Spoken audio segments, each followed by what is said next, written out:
स्वागत है दोस्तों। नया सत्र शुरू हो चुका है। नए तरीके से पढ़ाई के आप सभी ने अपने अपने प्लान निर्धारित कर लिए होंगे। इस बीच में कई सारी परीक्षाएं भी आपने दी हैं। सारी चीज़ों को भूल के 1 जुलाई से नई तैयारी शुरू करिए। और इसी क्रम में आज हमारा पहला बहुत दिलचस्प ये वीडियो होने वाला है। हिंदी साहित्य के महत्वपूर्ण जो वन लाइनर प्रश्न हैं वो हम आपके लिए लेकर के आए हुए हैं और बहुत ही महत्वपूर्ण हैं ये सारे प्रश्न। तो बिना किसी देरी के शुरुआत करते हैं महत्वपूर्ण पॉइंट्स के साथ। सबसे पहले देखते हैं कि अच्छी हिंदी बस एक व्यक्ति लिखता था, वो थे बाल मुकुंद गुप्त। यह कथन किसका है?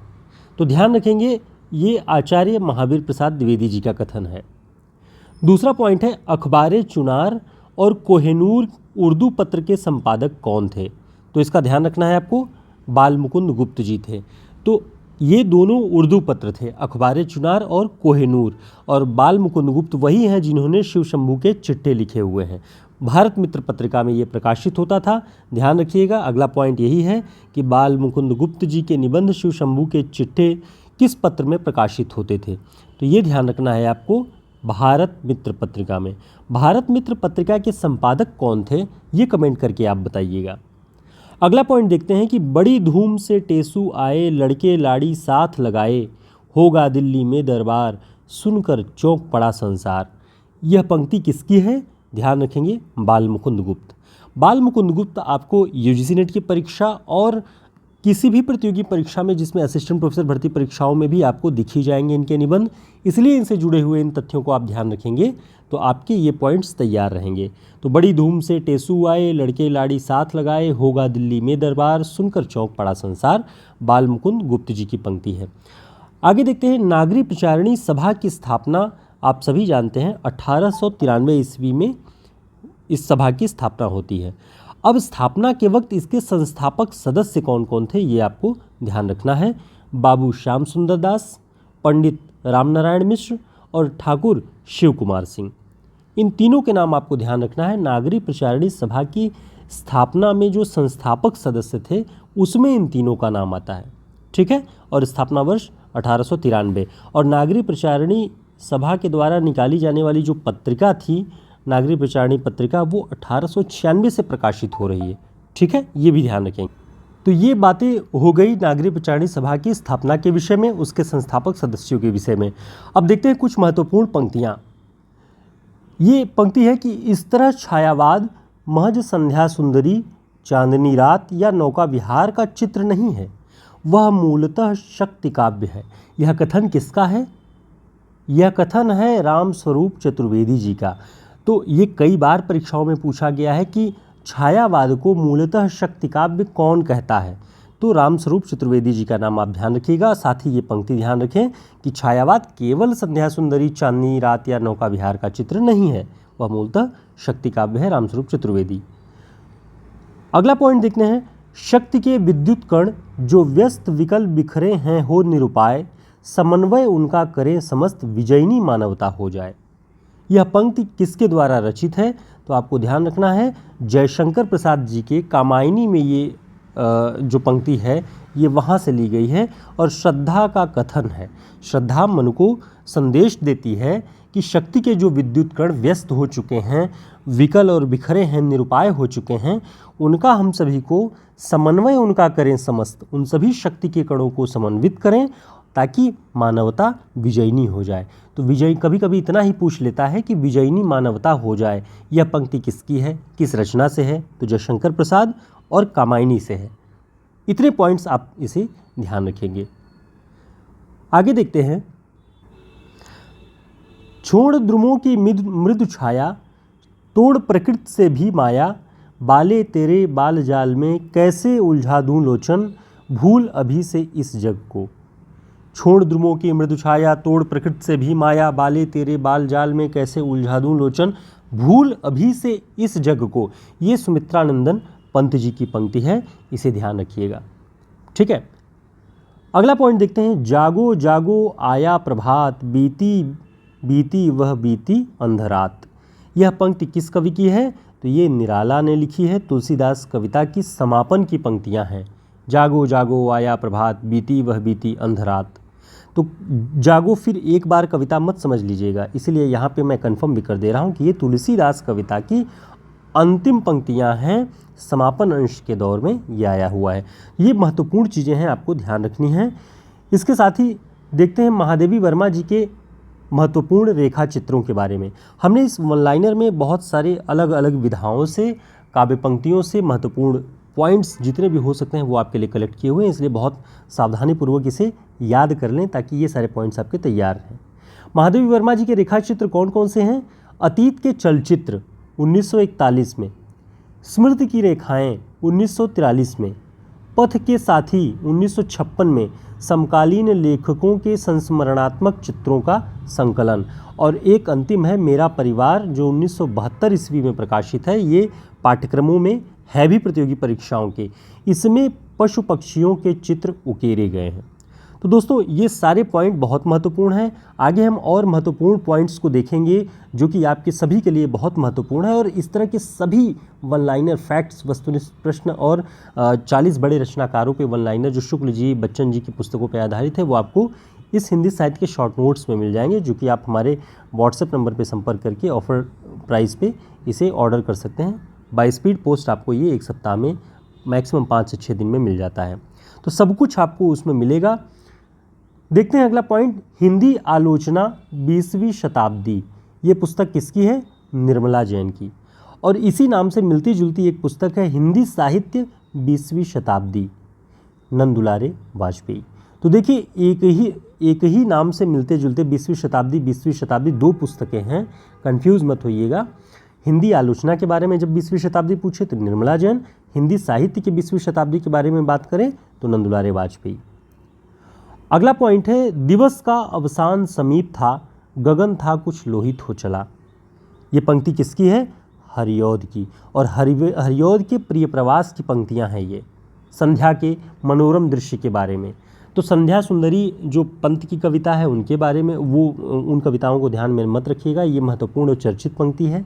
दिवस का अवसान समीप था, गगन था कुछ लोहित हो चला, हरिऔध। मिश्र बंधुओं में तीनों भाइयों के नाम क्या क्या थे? गणेश बिहारी, श्याम बिहारी, सुखदेव बिहारी। तीनों नाम को ध्यान रखिएगा। अच्छा, मिश्र बंधुओं के प्रिय कवि कौन थे? ध्यान रखिएगा, देव। जब देव और बिहारी का जो विवाद चला उसमें मिश्र बंधुओं ने देव का पक्ष लिया और पद्म सिंह शर्मा ने ये बिहारी का पक्ष लेते हैं, कवि बिहारी का। मिश्र बंधुओं के बारे में रामस्वरूप चतुर्वेदी जी ने लिखा है कि ये अंग्रेजी शिक्षा प्राप्त कवि रचनाकार आलोचक थे, और पद्म सिंह शर्मा जो द्विवेदी युग के रचनाकार थे, ये संस्कृत परंपरा के आलोचक थे। तो कुछ बातें ये हम आपको अतिरिक्त इसलिए बताते हैं कि आप इनसे रिलेट करके बहुत सारी जानकारियाँ याद कर सकते हैं। इन्हें जब आप एक बार सुन लेंगे तो आसानी से बातें याद हो जाएंगी। आगे देखते हैं, आचार्य रामचंद्र शुक्ल छायावाद को चित्रभाषा शैली मानते थे। उन्होंने चित्रभाषा शैली कहा छायावाद को उन्होंने मधुचर्या भी कहा है। तो कई बार पूछा जा चुका है कि छायावाद को मधुचर्या कौन कहता है, तो आचार्य रामचंद्र शुक्ल, और इसी के साथ यह भी ध्यान है चित्रभाषा शैली भी कहते हैं। अगला पॉइंट है, नाद सौंदर्य से कविता की आयु बढ़ती है। ये कथन किसका है? आचार्य रामचंद्र शुक्ल जी का। कई बार पूछा गया है कि कविता की आयु आचार्य रामचंद्र शुक्ल के अनुसार किससे बढ़ती है, तो नाद सौंदर्य से। ठीक है। अगला पॉइंट है, श्याम सुंदर दास की 3 पुस्तकों के नाम ध्यान रखेंगे, भाषा विज्ञान, हिंदी भाषा और साहित्यालोचन। शुक्ल जी इन तीनों पुस्तकों को शिक्षोपयोगी पुस्तकें कहते हैं। ये टाइपिंग त्रुटि है, थोड़ा इसे ध्यान रखिएगा कि शुक्ल जी श्याम सुंदर दास की इन तीनों पुस्तकों को कहते हैं कि ये शिक्षोपयोगी पुस्तकें हैं। साहित्यिक कोटि की पुस्तकें न कहकर उन्होंने कहा कि शिक्षा के लिए बहुत उपयोगी पुस्तकें हैं। कौन कौन सी? भाषा विज्ञान, हिंदी भाषा और साहित्यालोचन। ये पॉइंट्स ध्यान रखिएगा। आगे देखते हैं, नंदुलारे वाजपेयी की ख्याति छायावाद के प्रमुख व्याख्याकार और पुरस्कर्ता के रूप में है। ये कथन है रामस्वरूप चतुर्वेदी जी का। रामस्वरूप चतुर्वेदी जी ये बताते हैं, और यहाँ से आपको एक तथ्य ध्यान में रखना है कि नंदुलारे वाजपेयी असल में किस वाद के, किस साहित्यिक आंदोलन के दौर के आलोचक रहे हैं? तो छायावाद के प्रमुख व्याख्याकार और पुरस्कर्ता के रूप में जाने जाते हैं नंदुलारे वाजपेयी। ठीक है, अगला पॉइंट देखते हैं। मेरा आगमन हिंदी के छायावादी कवि प्रसाद निराला और पंत की कविता के विवेचक के रूप में हुआ है। ये कौन कहता है? नंदुलारे वाजपेयी जी। दरअसल नंदुलारे वाजपेयी आचार्य रामचंद्र शुक्ल जी के शिष्य थे और शुक्ल जी के जो विचार थे, जो आलोचना के विचार थे, उसका वहन, उसे आगे बढ़ाने का जो जिम्मा एक तरह से लिया, वो नंदुलारे वाजपेयी जी ने लिया और छायावाद के विवेचक के रूप में उन्होंने कहा कि मेरा आगमन हुआ। और किन तीन कवियों के? प्रसाद निराला और पंत। सुमित्रानंदन पंत नाम से इन्होंने एक पुस्तक भी लिखी है। ठीक है, इसे ध्यान रखिएगा। आगे देखते हैं। आचार्य रामचंद्र शुक्ल ने छायावाद के प्रमुख कवि के रूप में सुमित्रानंदन पंत को आगे किया। यह कथन किसका है? रामस्वरूप चतुर्वेदी जी का। तो रामस्वरूप चतुर्वेदी जी ने यह लिखा कि शुक्ल जी छायावाद के प्रमुख कवि के रूप में पंत जी को आगे करते हैं। और किस कथन के आधार पर ये बात कहते हैं, ये भी आपको ध्यान रखना चाहिए। तो शुक्ल जी का ही कथन है कि यदि छायावाद नाम से एक वाद न चल गया होता तो पंत जी स्वच्छंदता के शुद्ध स्वाभाविक मार्ग यानी ट्रू रोमांटिसिज्म पर ही चलते। और ये ट्रू रोमांटिसिज्म शुक्ल जी के अनुसार कौन शुरुआत कर रहा था? मुकुटधर पांडे, श्रीधर पाठक। तो जो एक शुद्ध स्वाभाविक मार्ग था रोमांटिसिज्म का, वो वहाँ से चल रहा था और उस पर चल रहे थे पंत जी। अगर छायावाद नाम से कोई वाद न चलता तो पंत जी उसी मार्ग पर चलते जो श्रीधर पाठक और मुकुटधर पांडे वाला था। तो छायावाद के विषय में ये थोड़ी सी बात आप ये भी ध्यान रखिएगा। एक महत्वपूर्ण पंक्ति है कि धूल की ढेरी में अनजान छिपे हैं मेरे मधुमय गान। ये किसकी पंक्ति है? पंत जी की। तो पंत जी की ये कुछ महत्वपूर्ण पंक्तियां हैं जो कि आपको ध्यान रखनी चाहिए। धूल की ढेरी में अनजान छिपे हैं मेरे मधुमय गान।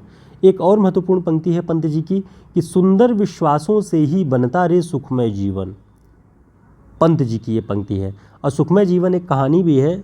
किसकी है? कमेंट करके आप बताइएगा। बहुत प्रसिद्ध कहानी है, बहुत प्रसिद्ध कहानीकार हैं जिन्होंने कम कहानियाँ ही लिखी है लेकिन बहुत चर्चित रहे। तो सुखमय जीवन किसकी कहानी है? कमेंट करके बताएं। और इस पंक्ति को ध्यान रखें, सुंदर विश्वासों से ही बनता रे सुखमय जीवन, पंत जी का कथन।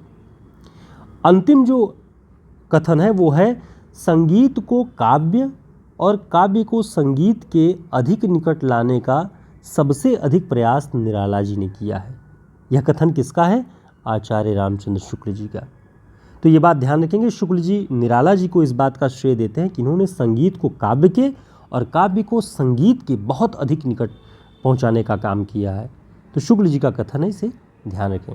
दोस्तों, उम्मीद है ये वन लाइनर फैक्ट्स आपके लिए काफ़ी उपयोगी होंगे और हमने बहुत ही चुने हुए, बहुत ही उपयोगी जो उपयोगी दृष्टि से जो भी हो सकती थी वो सारी तथ्य हमने आपके लिए यहाँ पर इकट्ठा किया, इसकी एक क्लास बनाई। कैसी लगी ये क्लास ज़रूर बताएं, वीडियो को लाइक कर दें और साथ ही डिस्क्रिप्शन बॉक्स में आपको टेलीग्राम और व्हाट्सएप ग्रुप के लिंक मिल जाएंगे, ज्वाइन कर लें। समय पर हम बहुत सारी अच्छी क्लासेस हमारी जो अब तक 2 साल 3 साल पहले हुई हैं वो सारी हम उसके लिंक आपको बीच बीच में शेयर करते हैं, ज़रूरी चीज़ें जिससे आप रिवीजन बेहतर ढंग से कर सकते हैं। तो हिंदी साहित्य के शॉर्ट नोट्स के लिए आप हमारे व्हाट्सएप नंबर पर संपर्क करके इस तरह के सभी वन लाइनर फैक्ट्स को एक जगह प्राप्त कर सकते हैं। फिर मिलेंगे एक नई क्लास में, तब तक के लिए नमस्कार, शुभकामनाएं।